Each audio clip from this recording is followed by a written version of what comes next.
My goodness. Good morning, good afternoon, whatever it is for you. I hope you're having a fantastic day.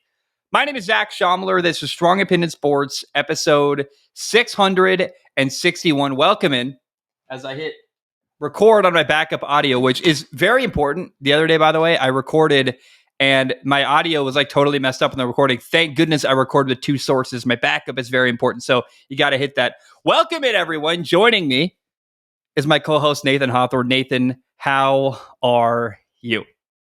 You know, Zach, I'm doing great tonight. We've got football back on. It just, wow, man. Now here's a podcast that just loves to have a great time. Dude, football is back, baby. Let's go. Was that your best Chris Collinsworth impression? I'm going to be honest, it wasn't my best. I've definitely done it better, but the slide, I felt like you kind of messed me up though, because I was waiting for the slide and then you went off on a tangent about backup audio. I'm like, this is embarrassing, but I have to commit to being like out of the way. Now here's a guy. We're here to talk about Kansas City, the Chiefs beating Baltimore 27-20 in the opening game of the NFL season. Football's back. It was awesome. It was incredible. Quick and dirty episode about one topic, this game. What are your thoughts from a 10,000-foot view? What are your immediate initial thoughts on this football game? Man, 10,000-foot view. First thing, the three-peat is definitely in play for the Kansas City Chiefs. This team looked very complete. Second, Ravens are still a very, very good football team, but they feel like they came back the same as last year. I feel like I saw them pick up right where they left off, which is still very good, but obviously not good enough to beat the Chiefs.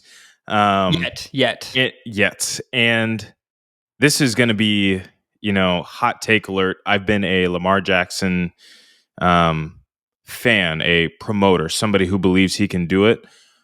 What I again saw tonight has shifted me to the other side of officially this opinion. Lamar Jackson can make all the throws, but he does not make the throws. And I feel like that's an important thing to note. But yeah, that's the view. Chiefs are going to be great again. Ravens are going to be great again. I'm selling my Lamar Jackson stock right now. Let's dive into the end of the game, and we'll go backward from there. But sure. The game ended. It was incredible, by the way. Came down to literally the very last play. Ball's caught with a toe out of bounds. I mean, it honestly, as a football fan, could not have been more enjoyable. Me and Molly are watching. Molly's like screaming at the TV. I'm looking at my little girlfriend who barely knew football 2 months ago. I'm like, you're really into this, aren't you? And she really does love it. But what we got to talk about, they had 3 plays, 1st and goal, 2nd and goal, 3rd and goal. Didn't put the ball in the end zone. And 2 of those throws had receivers open in the end zone. And I'm going to tread lightly here. I don't want to come across as a Lamar Jackson hater. Isaiah Likely's running a corner route wide open. Ball is a little high, a little on the wrong trajectory. That's an open receiver in the end zone. You miss. And then he had Zay Flowers coming across the middle of the field, throws the ball behind him. 2 plays in a row. 1st and goal, 2nd and goal. Should have been a touchdown. Lamar missed the throw. Look, I was telling Molly, trying to introduce her to Lamar Jackson. Look, Lamar is known for being the best run of the football maybe ever at the quarterback position. The knock on him is, can he make the throws? There are moments where he didn't do it. He did not help himself. Anyone who hates Lamar Jackson or criticizes Lamar Jackson, they got something to stand on today. They're pointing at those 2 plays, 1st and goal and 2nd and goal, plays with the receiver open in the end zone and goes, I told you. Like, anyone who's been doubting Lamar for a long time is going to point to those plays and use them as justification. He really didn't change anyone's opinion of him tonight. I love Lamar. Even you who loves him acknowledges that those got to be touchdowns, right? They have to be touchdowns. And, the last one you can maybe blame on Isaiah Likely as far as a little bit better presence of mind, getting the foot down. I mean, that's literally half a shoe size from being a touchdown. And you had Harbaugh already screaming, we're going for 2. So they were going to go for the win there. But yeah, just kind of disappointing. Your defense gets a stop after it looked like the Chiefs were going to start driving a little bit. Great punt, pinned him down, I think, inside the 5 or close to the 5-yard line, and then you make your way down the field. You chunk it out, which I don't love how they did that, which was basically the Lamar Jackson scramble machine. But you chunked your way down there, and you just didn't get it done, and it's disappointing. You got to look back at that missed field goal in the first half, some other failed red zone trips where you didn't get 6, and hate to see it. Well, really, so I think that's one way to look at it is criticize. Hey, they got stopped on fourth down at midfield. They missed a field goal. They did drive 89 or 87 yards in a minute 50 to get on the goal line. They couldn't put the ball in the end zone. Let's be very honest though about this. This was a Ravens team that was a play or two away from beating Kansas City. I mean, Yeah, absolutely. I think Kansas City's in play for the three-peat, like you said. To me, I actually walked away going like, hey, like, yeah, they're right there. Baltimore and these two teams are gonna play each other probably later in the year. I'm sure there's gonna be a rematch in the playoffs. And Certainly. if you're Baltimore, you're looking at film going, we missed a couple opportunities. We're right there. It's a winnable game. It kind of reminds me when the Giants played the Patriots in week 17 years and years ago and barely lost and then played them like a month or two later in the Super Bowl and beat them. It gave them hope that, hey, we're neck and neck with this team. If we make a couple different plays, we win this football game. I think you can look at it negatively about Baltimore, or you can look at it positively. Like, look, they're right there. They're a player or two away from winning this football game too. So I don't want to come down too hard on Baltimore.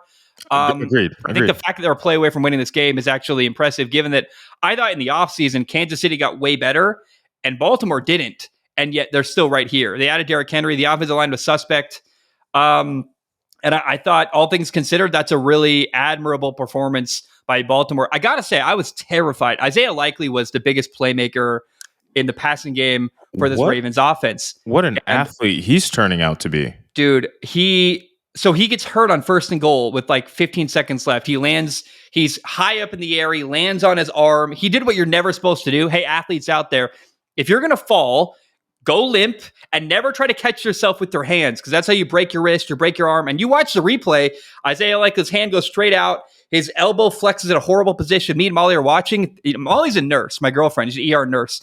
We're like, he's done for the year. He broke his elbow. She's like naming body parts I don't even understand. I'm like, yeah, sure, he broke those. I believe you. I thought he was done for the year. 2 plays later, he's back in the game on third and goal, catches what we thought was a touchdown for about 30 seconds until you see the replay. Yeah. The fact he's not injured and out for the year is massive, because if he'd been injured and out for the year, I was going to say in this episode, their biggest playmaker is now gone. And I want to point that out, that what we saw from Baltimore was Isaiah Likely making a couple big plays. He had a long touchdown where he had a catch, like, I want to say roughly 35 yards, and had a huge run after the catch. Rashad Bateman had one catch on that final drive. But for the most part, we're actually seeing a Ravens offense. It looks like they cannot throw the ball downfield. They're just not successful getting big chunks, making big plays downfield. And that's a problem to me. That was concerning. And what I felt like I started to notice midway through the third quarter, and I made note of this. First off, Lamar Jackson in the third quarter missed Isaiah Likely very, very bad. And I say it's very, very bad. Likely was running up the seam. He started to break towards the outside. He was wide open. And instead of throwing him more with a flat trajectory and throwing him away from the safety, he threw this moonshot and tried to put air under it. And it gave the safety a chance to, number one, catch up to Likely, who he's faster than, and make a play on the football. And looking back at that, like, Lamar, flatten that thing out, throw him away from the defender, and that's an easy touchdown, or at least a completion at the minimum. That was frustrating to see. Well, if I may, it's a common concern in this game repeatedly from Lamar. It's actually, he's making the right read. Yes. The ball is going to the right spot. The trajectory of the ball is a problem. It's just not the throw. 2 throws are Likely, both were the wrong trajectory to make that a completion. And it's like, it's so close and yet not enough. And you're like, and this is Lamar Jackson, by the way. I was explaining to Molly, like, he's a Heisman Trophy winner. He's a 2-time MVP in the NFL. Yeah. Like, the dude has every accolade possible. It's you can't doubt him at this point, but certainly he's got some missed opportunities that are a problem, and it's a consistent thing with him. Yeah, and what I was getting to, as far as, talking about throwing the football down the field, what I saw in the third quarter was Lamar Jackson say, okay, I'm going to take over this game. And you saw him dropping back, and to me, dropping back without intent to let go of the football. To me, it looked like he was now dropping back, waiting for that lane to open up so he could take off and run. Once again, Lamar Jackson was the leading rusher for this team. Once again, it's going to look like the Ravens have one of the best rushing offenses in the league, because you have a quarterback who's dropping back and starting to run. I said in the predictions episode for the Ravens, Lamar Jackson needs to run for less than 800 yards. I might have even said 700 yards, but that has to come down. And he wasn't going out of bounds either. He was fighting for every yard. And he was actually taking shots and physically getting hit this game. And that's not going to be sustainable for the rest of the year. And I know that people love to see him make these plays, and it does extend drives. But there's something that's not quite working when it comes to the big games, where you, again, like, you have to have trust in your receivers and other players on the offense to help make plays for you. I mean, I also want to, well, go ahead. And I was just going to, talk about Pat in the last couple of Super Bowls, dropping back, whether you had a bum ankle or not, running when it makes the most sense, when they don't expect it, when you're ready. But everybody knows Lamar Jackson is going to take off and run. So yeah, he might have 122 yards, but those yards feel pretty empty after a loss, don't they? Just scrambling for your life and then not making the throws necessary. Now, I can't see the all 22 right now. I know Trent McDuffie is a very, very sticky corner. So maybe the guys weren't open downfield, but from the throws that I saw that were missed by Lamar, I'm under the impression that guys were open, and either A, he held onto it and didn't throw and tucked and run, or B, he just missed him. And I just hated to see that start of the third quarter where I was like, Lamar's just going to put this on his back and start running, because that's not a recipe for winning big games against good teams. And again, they're a couple plays away, and I think that they probably played better than the Chiefs, but once again, didn't win. I think it's worth saying that we talked about this last episode. Teammates love playing with Lamar because of his physicality. He does set the tone from a physical standpoint. And I don't want to be devil's advocate necessarily, but I do want to say, like, you got to admire the way he plays. He does take hits. He doesn't slide.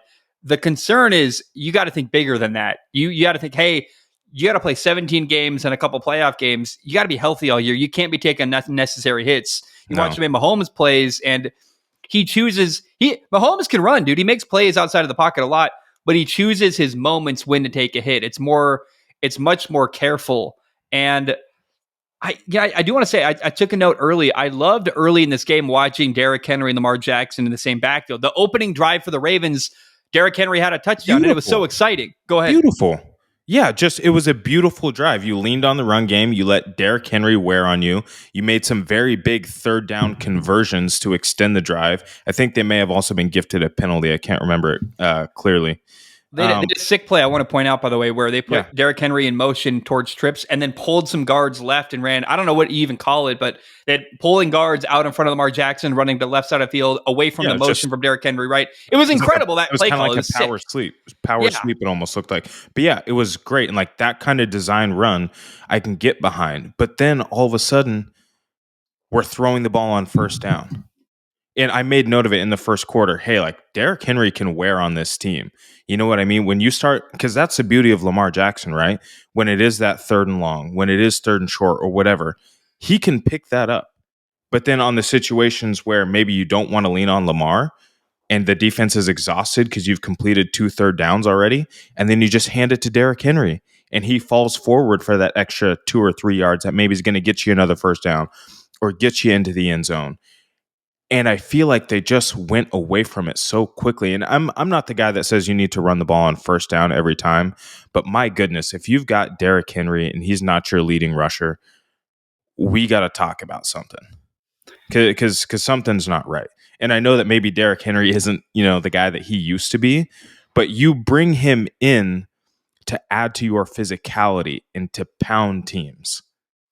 Well, not to be a toy. Let's say it. Derrick Henry had 13 carries for 46 yards. And early in the game, I love the way they used play action. They were running between the tackles, and it seemed like they went away from that as the game went on. I don't look at it's not doomsday for the Ravens. I think they're just going to look at film and see a couple things they could tweak and do differently. I'm very confident we're going to revisit this matchup later in the year. I think it's going to happen again. I believe this is the game to get into the Super Bowl last year in Baltimore. Kansas City won 17-10. And it's going to be really interesting to see this matchup play out again later this year. But I actually walked away impressed with Baltimore. They look better than I thought. But there's some critical things that seem like a problem. Throwing the ball downfield, making big plays. They don't seem to have a great number one receiver outside. Rashad Bateman had one big catch on that final drive. That's great, but Otherwise, the only big play throwing the football was Isaiah Likely getting a ton of yards after the catch, and he's a tight end, by the way. Like they don't Right. have. And that was after a Lamar Jackson scramble. It wasn't a design play. And again, shout out to both of those guys being great athletes to score a touchdown, but it wasn't within the offense. Can we talk about Kansas City's offense? Because we can. And I just want to say one more thing about Baltimore. Yeah. I'm just frustrated and disappointed because they're so effing good. And I just feel like they're doing things wrong. And I don't know how else to say it. But to me, it feels like so obvious. But I guess it's not. I don't know what else to say. They're so close and yet sometimes so far. Yes. And it's so frustrating. How about the rookie receiver Xavier Worthy? I drafted him in almost every fantasy draft. I'm a big believer. I think he could lead. Like, he actually didn't have as many yards as you would think, but he had 2 touchdowns. He had like 3 touches for 2 touchdowns, 1 touchdown run, a big touchdown catch. It was left wide open. Already, this rookie receiver, the fastest receiver ever in combine history that we somehow allowed Patrick Mahomes to get a hold of, has 2 touchdowns in game 1, making a huge impact. What'd you make of that? I thought that was really cool and exciting to see. That was exciting to see. I anticipated him looking and playing a little more gadget-y. And when I saw that jet sweep, I was like, okay, yeah, that looks about right for, what they want to do with him. But man, he turned the corner and I thought, okay, 11-yard gain. And he just shot through and beat all the angles. And that kind of speed is something you cannot replicate. That's faster than Tyreek Hill. I don't care what anybody says. I'm sure that, AWS advanced stat is going to give us, a clock on how fast he ran. But goodness gracious, that was special to see. And his second touchdown looked like there was a coverage breakdown. For you guys to know, I was at a team dinner with some coworkers, and I had the game up on my phone and I was kind of watching, taking notes. So I'm not sure if it was a coverage bust, but Marlon Humphrey just kind of shoved him to the sideline and let him run right behind him. And there was no safety help. So I'm not sure what exactly happened there, but you can't just let the fastest dude in the NFL run past you with, no checks and balances. Also Rashee Rice, 7 catches, 103 yards, had a couple slants, had a couple, made some big plays, I thought, in the passing game. Yeah. There's also a play I really want to highlight. I was watching with Molly. She's making dinner and kind of popping in our kitchen, and our living are basically the same room. We live in an apartment, and we're all watching together. And it's 3rd and 12 early in the game. Lamar escapes a sack, extends a play, keeps it alive, finds Travis Kelce for a huge gain. And I'm like, Molly, this is why Patrick Mahomes, Molly's my girlfriend, like, Molly, this is why Patrick Mahomes is so good. This is what he does. That's just next level. And I was pointing out to her, like, hey, you realize we're watching 2 guys that have won the NFL MVP twice. I mean, this is an incredible matchup of 2 really talented quarterbacks. I thought Lamar was second fiddle to a better Patrick Mahomes. And I would even say confidently, Mahomes is pretty comfortably the best quarterback I've ever seen in my entire life by quite a big margin. I love Tom Brady. You love Joe Montana. You love Peyton Manning. Respect all the old legends, but no one's ever done what Patrick Mahomes does as well as he does it. It's really next level and crazy. Yeah, it absolutely is. And there was a play where it's kind of a sprint out, DN's coming up field or outside linebackers coming up field, and he kind of just swims them a little bit, pulls the ball back, and then just throws a strike. And you're like, oh my, he makes it look so easy and effortless. And there's a couple things on the Chiefs offense in particular I do want to highlight is, number one, their screen game and like their tunnel screen game. Always. Whether it's, a dart screen or whether it's inside screen or whether it's, like a hash tunnel screen, they get to so many different plays and use so many different players, and you never know when it's coming. It is one of the most difficult things to defend because you don't know who it's going to and you don't know when it's coming. I saw a number of guys catch a screen pass tonight, and it's just so expertly ran. So I love that. I loved the matchups they were getting for Rashee Rice. There were a number of times in the first quarter they were actually getting him matched up with Roquan Smith, who just simply isn't fast enough to hang with Rashee Rice. I thought it was great to see Isaiah Pacheco validate his ability. I thought tonight for the first time, I genuinely felt like he was an RB1. As far as how he toted the rock, the way he took care of it, it wasn't incredibly efficient or flashy. I think it was probably only about 3 yards per carry, but it was physical. It was in between the tackles. He would turn up field, and I thought that was great. And then, yeah, obviously you've got Xavier Worthy. So seeing those things, seeing Pat be Pat, seeing Rashee Rice and Pacheco kind of validate their abilities last year, and just this tunnel screen game that is just vicious, going to make the Chiefs really, really hard to beat. I want to say, I think the Ravens secondary is really good. Very good. However, I think in the NFL, the way the rules are set up, a great secondary is never going to be as good as a good receiving core. You're never going to win. And all it takes is one mistake. You leave Xavier Worthy wide open and you get an easy touchdown. Like, it's really kind of sad that I thought a really admirable performance by the Ravens secondary was kind of ruined by literally just one play. You leave Xavier Worthy wide open. You maybe miss a tackle and end around two big touchdowns that were missed tackles or missed assignments, depending on the play in that secondary. Really take away from a really good performance otherwise by Kyle Hamilton, Nate Wiggins. Yep. I think it's Washington. That other corner is really good. Don't catch me on the name there. They just were, I thought, really impressive. That's the strength of this defense in Baltimore. But then the other defense, Kansas City, this was the youngest defense in football last year. I saw that during the broadcast. I never realized that. You're like, oh my gosh. And most of them are drafted by Kansas City. They built it from within. And the guys are making plays. Like number 54, Chanel had a play. It was first and goal, 13 seconds before halftime. Lamar has the receiver open. We talked about trajectory from Lamar. You put the ball up and over a little bit more, that's a touchdown, but he left it in a spot where Chanel, the linebacker, number 54, could knock it down. Look, I could have been a better ball from Lamar. It's still a great play by the linebacker. Yeah. There's one more thing I want to call out. We, say the defense impressed me, but actually, before I forget, there was a play at the end of this game. It's actually the Chiefs' final drive. It's like a minute left. It's a 2-minute warning. Patrick Mahomes throws the ball, gets tipped up in the air, and Patrick Mahomes goes and grabs the football and catches his own pass and kind of box out a receiver to get that, or a defender to get that. Here's what really stood out to me. When I played quarterback, I grew up watching Peyton Manning and Tom Brady. Quarterbacks were not athletes. I never viewed myself as an athlete, as a quarterback, and I think really hurt my own career. I would have been better if I'd taken off and run and viewed myself more of an athlete, if I'd practiced with the defense more and learned how to tackle and just been a more physical player in general. Quarterbacks in today's football, whether it's college, high school, pro, I don't care. If you're a quarterback, you got to be an athlete. That's how the game is today. And Patrick Mahomes showed that. That's an athlete making a play. Yeah. If that ball gets tipped up in the air and picked off instead of Patrick Mahomes catching it and pulling it to the ground, the game is totally different. You give a short field to Baltimore, they have a way easier chance to get a drive put together towards the end zone. It's very possible Kansas City loses this game on a 2-point conversion, or it's tied going to overtime if that ball doesn't get grabbed by Patrick Mahomes and is allowed to be intercepted instead. It's just a massive play that is easy to forget from Mahomes. It really impressed me. Yeah, and there was also a play, I have to knock Mahomes a little bit. I believe it was in the first half. He recognized the blitz coming off his left edge. He had Samaje Perine on the swing, and he just overthrew him a little bit. And I know that Perine got his hands on it. That's a running back. You got to give that one a layup. There was nobody home, and he would have ran scot-free. And then back to the play that you were just talking about. If that ball doesn't get tipped, Rashee Rice has that ball, and he's probably running for 30, 40 more yards. So it truly is like a game of inches, right? Like, just barely get your hand on the football, tip it up. Pat just happens to be in the right place at the right time to box out a defender to bring that down and, mitigate the damage. So very, very small margins in the league.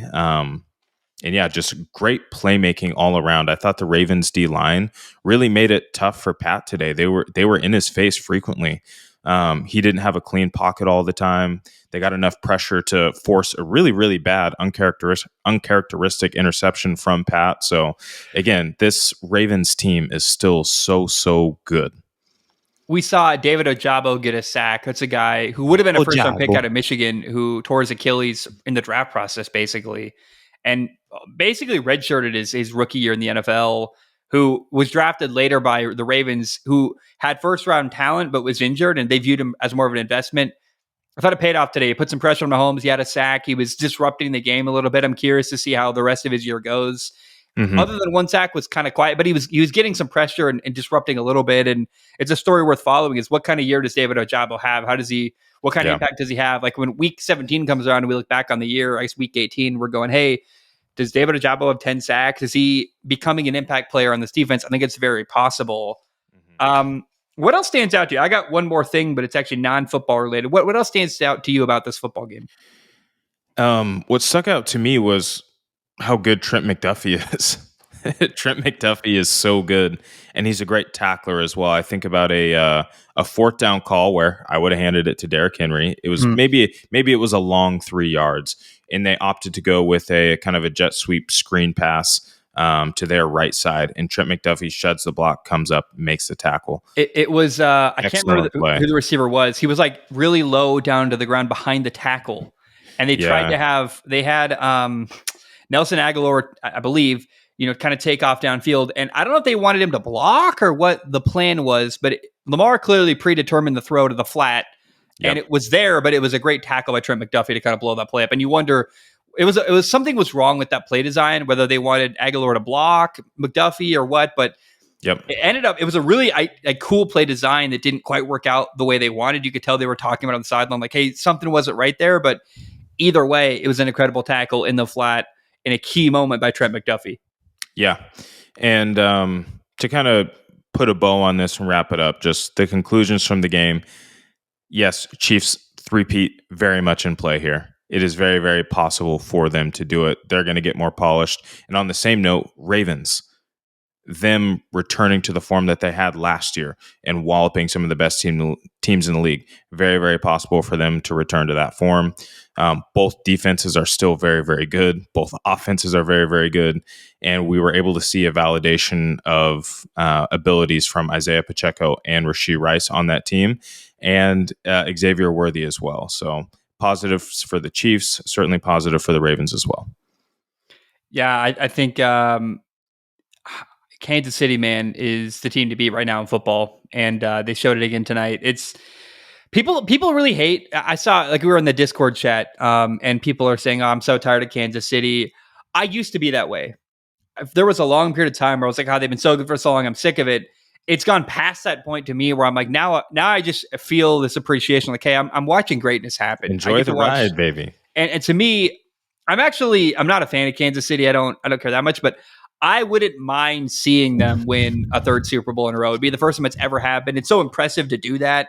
I'm kind of, in a weird way, rooting for history to happen. I think it'd be really cool. And I find myself, people will know in the past, like Chiefs fans in the past have gotten mad at me for being not interested in them. They're so good, it's kind of boring. I'm actually beyond that now. I'm like, no, they're so good, I can't help but watch. I can't help but be enamored by how impressive this run is by Kansas City, how they reload. They're still so young. Like, Brett Veach is an incredible general manager. You just have to admire what they're doing, and it helps to have a great coach and the best quarterback of all time. But on top of that, other players, Trent McDuffie, Xavier Worthy, like, they got young guys. Isaiah Pacheco, is it a draft pick? Was he even drafted out of Rutgers, seventh rounder? Yeah, like these are guys that were drafted by Kansas City. They're homegrown, and it's really impressive what they put together, the organizational structure of Kansas City. And I also can't help but think about, like, growing up, the Herm Edwards era of Kansas City and how bad the Chiefs were for so long. They were like the definition of mediocrity for forever. And now they're just the kings of the NFL by a mile. And I just step back and go, hey, we're watching Michael Jordan. We're watching Tom Brady. We're watching LeBron James. We're watching greatness. Let's enjoy it and just appreciate it, not hate on Kansas City. I know people are probably sick of them winning for so long, but I just find myself surprised by this a little bit, but just enjoying the ride. Yeah, just enjoy it. It's a great show. I gotta say, let's two things that are non-football. Number one, there was a commercial. I don't know if you saw this. It was for this is not a sponsor. I don't give a shit, but the Farmer's Dog commercial where it's like a ref who's he's like getting berated. He's driving home, and I'm like, where is this commercial going? It ended up being a dog food commercial. If you haven't seen it, didn't see it. No, I missed it. It was an elite commercial because I was like watching, like, what is this? Like, where are we going with this? That was really funny. And then there was a Case Keenum commercial where I'm like, why is Case Keenum getting a sponsorship? Like, what's happening? But it was about you don't have a backup in real life, right? And I thought it was really funny. Like, a little, just, I love good commercials, and they seem more and more rare, but there were two that really stood out to me in this football game. And then Nathan, I'm going to get my girlfriend, my future wife, killed tonight. I was so happy to hear she is not a fan of having Taylor Swift on screen. It's so funny to me. She's like, get that chick out of here. She gave me this whole long spiel about how she thinks it's a brand deal conspiracy. I don't quite follow what she said. I don't quite agree, but it's funny how I'm very proud. My girlfriend doesn't buy into the hype. She's very much not a fan of the Taylor Swift stuff, and I'm like, I really hit a home run here. I'm very lucky. Yeah, I look at it this way, and I know that people get mad about it. Like, you're either looking at some shitty graphic that, somebody on the graphics team for the station is putting up there, or you're looking at a random fan who's probably ridiculously drunk, or they just put Taylor Swift up there. To me, I'm so invested in the football, I could care less about what she's got going on. She was super excited for Travis when he had his one big catch. Love to see that. But man, just don't take life so seriously. It's not taking anything away from you to see Taylor Swift, unless you really hate her. I think it's definitely, no matter who you are, I find it myself grateful for the Taylor Swift, we'll call it a sideshow, because it brings more eyeballs to football. It's bringing more engagement. Yeah. I just can't imagine it's bad for football, which is actually, my girlfriend's conspiracy theory is that it's all a setup, right? To bring more eyeballs to football and get more, men to listen to Taylor Swift music. I don't buy into that, but I find myself unbothered and just not offended or mad when I see Taylor Swift. It's like, yeah, she's there. It's good because it makes female viewers happy. She definitely brings more eyeballs to the game, and more people watching the sport I love is never a bad thing. So, yeah, we were ready to end it, but I had to mention that. Anything else you want to say before we end it? I wanted to quick little episode here, talk about the game. It was a lot of fun, though. I really, coming down to the final play, could not have ended more in a more exciting way. I really, really enjoyed it. Yeah, I just actually wanted to ask about two games I'm kind of interested in coming up next week. Yeah, I want to talk about the Cardinals-Bills. Oh, that game is very, very interesting to me. And then Rams-Lions. I believe the Lions are favored by 3.5. But to me, what's more interesting is the Bills being favored by 6.5, 6 or 6.5 over the Cardinals. And I've got a sneaky feeling that the Cardinals might win that game. What say you? Well, here's what's possible. I think there's a really high opinion of Buffalo, and to me, they've taken a big step backward. They lost Stephon Diggs. Their offense, I don't expect them to be the same. They've got Josh Allen, great.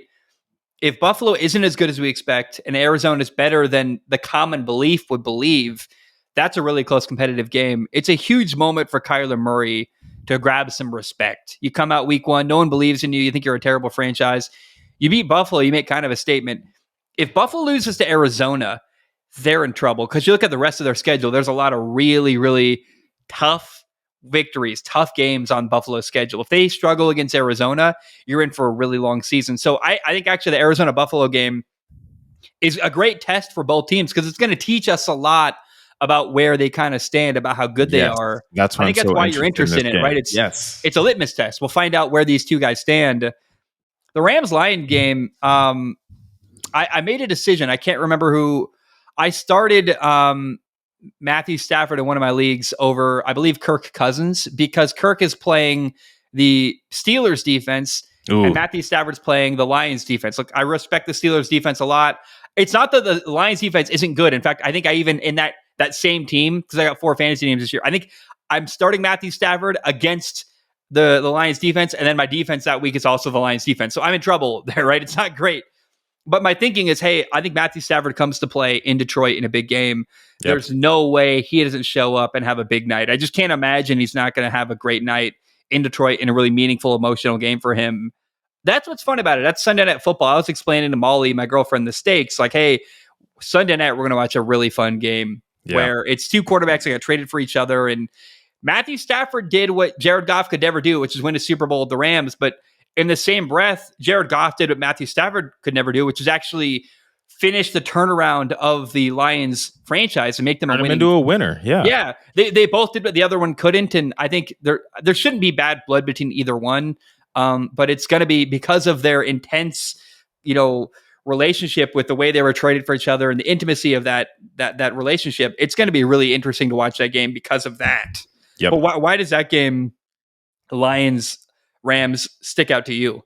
Yeah, I think it's because of the storyline, like Matt Stafford coming back to Detroit. In the world of Twitter or X, whatever you want to call it, there was a lot swirling around about like his wife and kids not attending the game, hostility of Detroit. And again, we know that the NFL loves to put these storylines together. And yeah, it's just an interesting game. It's a Sunday night football game.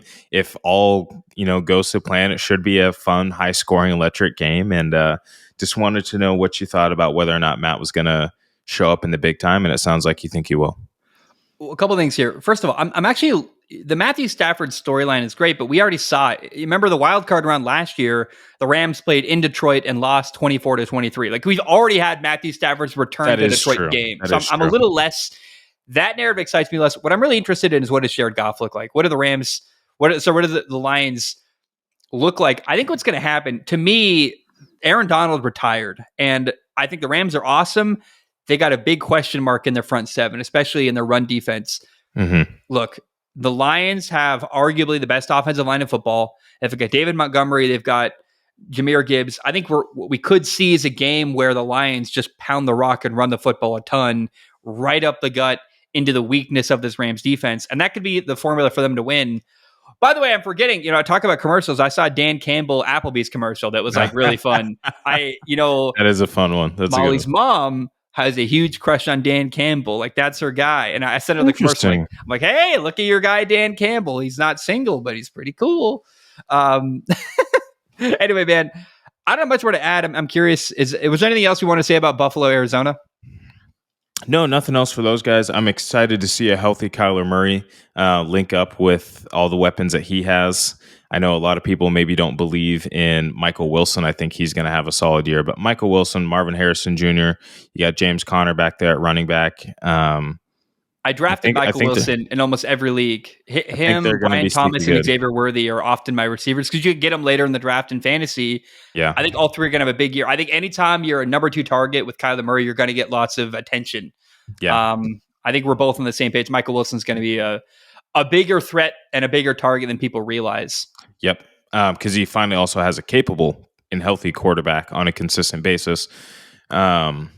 Yeah, it should be a good game. Like I'm excited to see this Buffalo team. Maybe excited is not the word. I'm just curious what are we going to see from Buffalo? What's this offense going to look like? How heavy are they going to ride James Cook? How heavy are they going to ride Josh Allen? Because it just feels like he's going to have to do a lot, and we know that that's not a recipe for them to win. I want to say we're recording on Thursday night. I'm going to record by myself tomorrow night after the Packers-Eagles game. I was going to record yesterday, answer some Patreon questions. I don't know if you know this, Nathan. You and I both work full-time jobs. It's very difficult. It's a lot. I didn't know. By the way, I know you had a huge work event tonight. Anyone out there listening, like, we're lucky to have Nathan here tonight. He had a huge thing going on. He found time to do it. I know that he would never acknowledge that. Nathan's very humble and got a lot of humility, but he actually goes out of his way a lot to make this show happen. And Nathan, I'm very grateful. Tomorrow, I'm answering Patreon questions. I'm going to watch the Eagles and Packers game. I was going to redo my predictions for the Eagles and Chargers. I might still do that, but it does feel a bit icky to do that after the first game. It's like cheating a little bit. But I was too tired after work last night. I got home at 10 o'clock from work last night. I'm like, look, I'm not recording an episode tonight. I'm going to bed and doing this all over again. So SOS fans out there, thanks for listening. I appreciate you. Expect an episode. You'll hear it. I guess you can listen to it Saturday morning, which will be really fun for you guys. Guys, I love you. I appreciate you. Nathan, you got anything else you want to say before we take off? Ravens fans, I need you to tell me what you think about Lamar Jackson. Other than that, until next time. All right. Bam, we are done.